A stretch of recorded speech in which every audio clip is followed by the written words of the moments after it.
Redox reactions, quick recap. This morning's lecture was difficult. The topic of this morning's lecture was conceptually very difficult.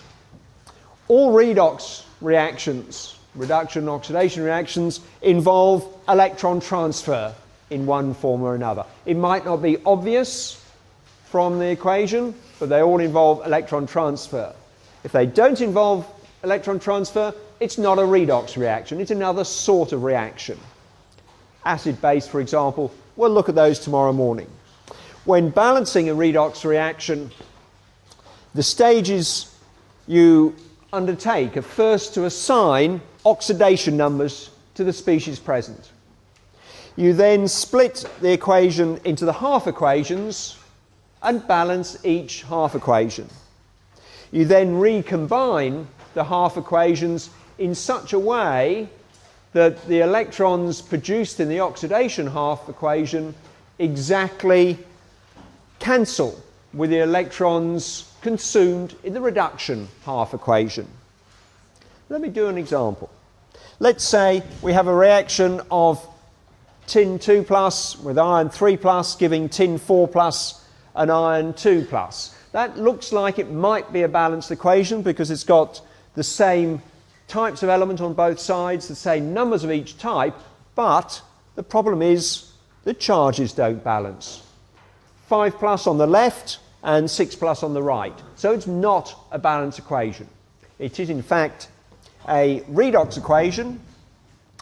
The procedure is to assign the oxidation numbers, and for simple ions the oxidation number is the same as the charge on the iron. We write them as Roman numerals so that there is absolutely no confusion between other quantities like the magnitude of the charge or the valence. I then pair up the elements and say pair up tin and iron and write the half equations for those materials. So we still have to start with the quantities, the elements in the same place. So the tin 2 plus on the left hand side going to tin 4 plus. I see from the oxidation number that there's been an increase in 2 units in the oxidation number, which means that it's a 2 electron oxidation. And if that's all I need to do, then the charges will be balanced. And overall, it's 2 plus on the left, 2 plus on the right. In terms of the iron, I see from the oxidation number that it's a reduction. It's a change of 1 oxidation unit going from iron 3 plus to iron 2 plus, which means it's a 1 electron reduction. In the fourth step, I recombine these equations in a way that the electrons cancel out. I need to have 2 lots of the second half equation to add to the first half equation for the electrons to cancel out from both sides of the equation. So, doing this, tin 2 plus 2 lots of iron 3 plus gives tin 4 plus and 2 lots of iron 2 plus. And now that should be a balanced equation, not only in terms of type, number, but also in terms of charge of the species present. What do we got? 2 3s are 6, 8 plus on the left. 2 2s are 4 plus 8 plus on the right. Balanced equation. Okay. One more example? Yes, a few nods there. Let's do one more example.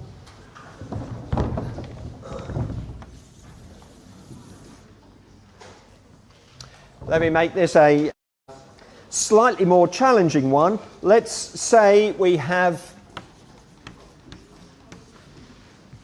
manganese dioxide reacting in acid conditions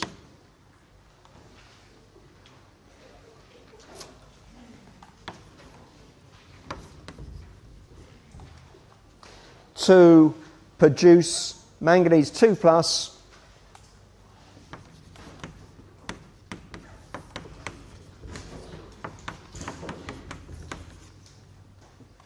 I've actually gone and balanced it up right away. Maybe I'll just remove. Oh, well, no, I'll leave them there.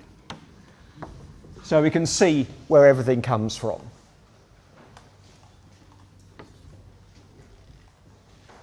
First stage.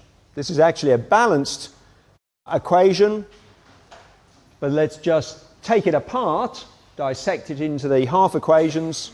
First stage is to assign oxidation numbers. Simple cations, same as the charge. Simple anions, same as the charge. Elements are 0. In a compound, the sum of the oxidation numbers equals the overall charge. 0 in this case. Hydrogen in compounds is always +1, oxygen -2. We can see from the formula H2O, 2 lots of +1, balanced the -2 to give no overall charge. In the case of manganese dioxide, no overall charge. The contribution of the oxygen, each oxygen has an oxidation number of -2 in a compound. Contribution of the oxygen is -4. If there's no overall charge, the manganese must therefore have an oxidation state of +4.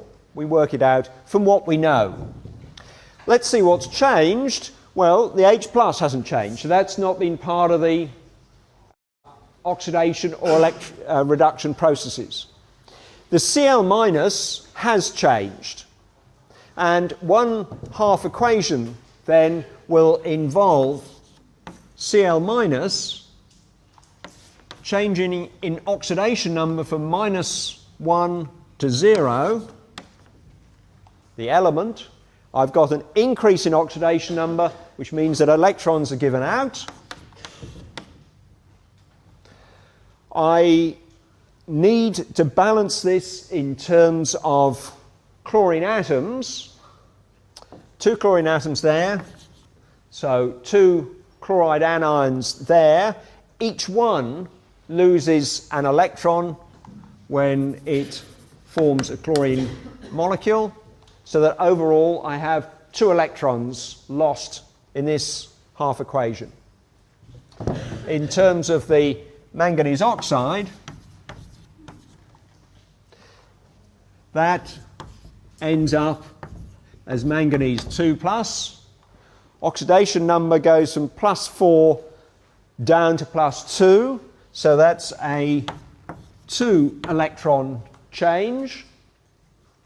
I need to now balance this up with the other bits and pieces that are involved in the equation, which don't change oxidation numbers. I have water as a byproduct. I have 2 H2O to account for the 2 oxygens there, and then in order to put in the hydrogens, I need 4 lots of H plus on the left-hand side. Let me just check that the charges come out correctly. Total of 2 plus on the left, 2 plus on the right. So that's looking good. And now, if I add these 2 equations together, I can see that I don't have to multiply either of them because I've got a 2 electron change in both cases. And when I add them together, I end up with my top equation. Manganese dioxide plus 4 lots of H plus 2 lots of Cl minus plus manganese 2 plus Cl2 chlorine gas, and finally 2 lots of H2O water. The electrons have cancelled out. They're balanced redox reactions. Okay. What I want to do is talk very generally, just for a very short time, on the elements, their classification, and so on. The question is, where do all the elements come from? And they are generated in a process called nucleogenesis, which is effectively the formation of the nuclei. That is the defining feature of a particular atom. This occurs in the stars, in our sun and the stars. And while we haven't really time to go into the Big Bang in any great depth, what I'd like to try and portray is that a star like our sun is composed of hydrogen and helium, and a very new star is composed of hydrogen atoms which, because of the enormous energy associated with a star, are able to fuse together. We have a nuclear reaction, not one involving electrons. They're way away. They're not in this equation at all. We have nuclear reactions where the nucleus of a hydrogen atom can fuse with the nucleus of another hydrogen atom. And eventually this will generate some helium atoms. A star first undergoes a process called hydrogen burning, where this hydrogen fusion occurs, and it gives out an enormous amount of energy which powers the suns, the stars, gives them the bright appearance. As the hydrogen starts to run out, then helium burning takes over, and the helium that is formed from the fusion of hydrogen nuclei starts to fuse together with itself, with other hydrogen nuclei, in order to form the heavier elements. And all the elements up to iron can be formed through fusion of lighter nuclei in this way. And in all those cases, energy is given out, powering the star. But a point comes when the star begins to run out of fuel. It tends to expand for a while, become what we call a red giant, and then gravity takes over. It collapses in on itself to a very small, incredibly dense area, which then explodes in what we call a supernova event. This has three effects. Firstly, supernovas burn incredibly brightly, but for a very short time. Secondly, it focuses all the energy into a small area so that elements heavier than iron can be generated. And for those, we need to put in energy in order to generate them. And thirdly, the supernova ends in an explosion which scatters those elements throughout the universe. Ultimately, then, they will collect with gas molecules, other particles in the universe, and condense to matter such as we find in our own solar system. We have, in this way, generated approximately 90 elements naturally. We now know there are more elements than that in the periodic table, and they're the ones that have been generated synthetically in the last 50 years mostly. Since we've had any conscious thought, we've been thinking about classification, and one of the things we've been classifying is the matter around us.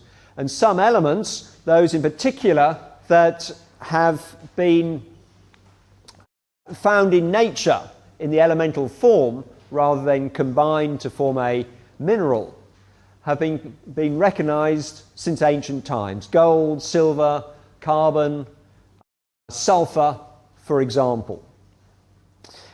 A lot of the discovery of elements is related to technological advance. So, for example, if we look at when elements have been discovered, then what we find is we can trace an increase in discovery of elements to a particular technological advance. And in some places, around about the end of the 18th century, they found out how to handle gases. And that enabled the experimenters of the time, people like Lavoisier, to discover, to identify gaseous elements.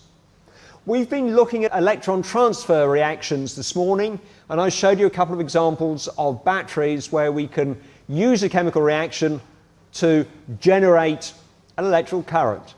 We can do it the other way around. If we put in an electrical current, we can cause a chemical reaction to generate an element from its compound. The advent of batteries, the work of Humphrey Davy in particular, led to the discovery of a number of elements through electrolysis. Liquefaction of air meant the discovery of a lot of the noble gases. And the advent of nuclear reactors around about the 1940s meant that we can synthesize, we can generate a lot of the transuranic elements, those elements beyond uranium in the periodic table, which don't occur naturally. But then what about classification? We've seen early attempts at classifying things in terms of metals and non-metals. We saw attempts in France by a chemist, D'Urbanel, to classify elements in terms of their chemical properties, and he identified certain triads, as he'd put it. Chlorine, bromine, iodine all had similar properties. Calcium, strontium, barium have similar properties. Lithium, sodium, potassium he identified as a group with similar properties. A little bit later, the English chemist John Newlands arranged the known elements in terms of increasing atomic weight, molar mass.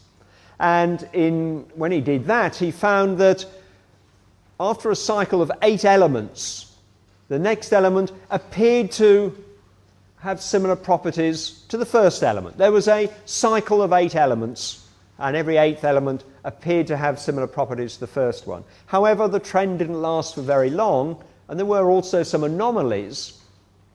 We now know the periodic table is based not on molar mass, but on something called atomic number. And that was only revealed around about 1925, so quite recent. The big breakthrough was by a person, Dmitry Mendeleev, and our form of the periodic table is essentially what he came up with. One of the conceptual leaps he made was saying, well, look, perhaps not all the elements are discovered yet. I'll show you a DVD that traces a story of his work, and I think the recognition that we don't know everything and that there are perhaps elements still to be discovered meant that he left gaps in his periodic table. In fact, he predicted the properties of elements at that time yet to be discovered and was found to be really very accurate. I want to just, before showing you the DVD, say just a couple of things about some periodic trends. The DVD will show you about the chemistry involved. There's a whole lot of other trends involved, and one of the trends is the size of the atom. And what we find is that the size of the atom decreases as you go left to right and increases as you go down a group. And that might not seem at all obvious why that should be at first. Let me just put up the trend. What is happening? Imagine a situation where we're looking at the second row of the periodic table. We have a particular composition of the nucleus. We've got electrons in the first shell, and if we're looking at the second row of the periodic table, we're filling the second shell of electrons. Maybe we start at carbon, and carbon has a total of 6 protons in the nucleus, and in general 6 neutrons to give us a total mass of 12. If now I notch my way across the periodic table to, say, nitrogen. Nitrogen has 7 protons, and in its outer shell we've added an electron. Oxygen now has 8 protons, and in its outer shell we've added an electron. But the thing is, we're adding electrons to the same shell. So the electrons in the second shell in carbon experience, let's say, a 6+ charge. Those same electrons, let's focus on that one, it now experiences a 7+ charge in the nucleus. And if we look at an electron in an oxygen atom, it now sees an 8+ charge in the nucleus. What we see is a contraction of that second shell as a result of an increasingly positive nucleus.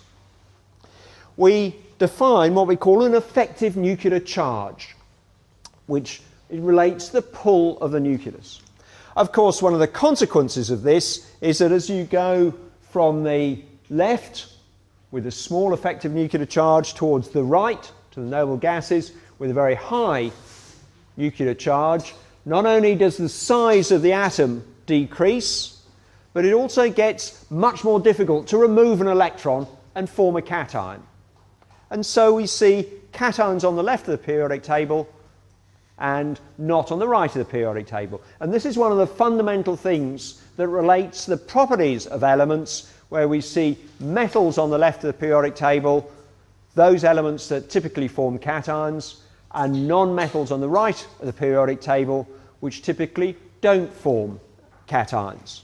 What happens when I go down the periodic table? Well, let's look at, say, sulfur.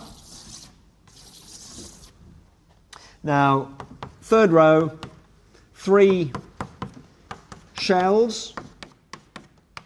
The third shell contains a similar electron configuration to oxygen. There are more protons in the nucleus. In fact, there are, what's the atomic number of sulfur? 16? Sudden blank there. 16? You know better, you're not helping me. I could look, of course. 16. Okay, back on track. So 16+ charges in the nucleus of a sulfur atom, 16 electrons. However, what we have is the core electrons, those inner 2 shells, shield some of the charge from the outer electrons. So the outer electrons don't see the full force of the charge. Moreover, they're in a larger shell, a larger onion skin, if you like.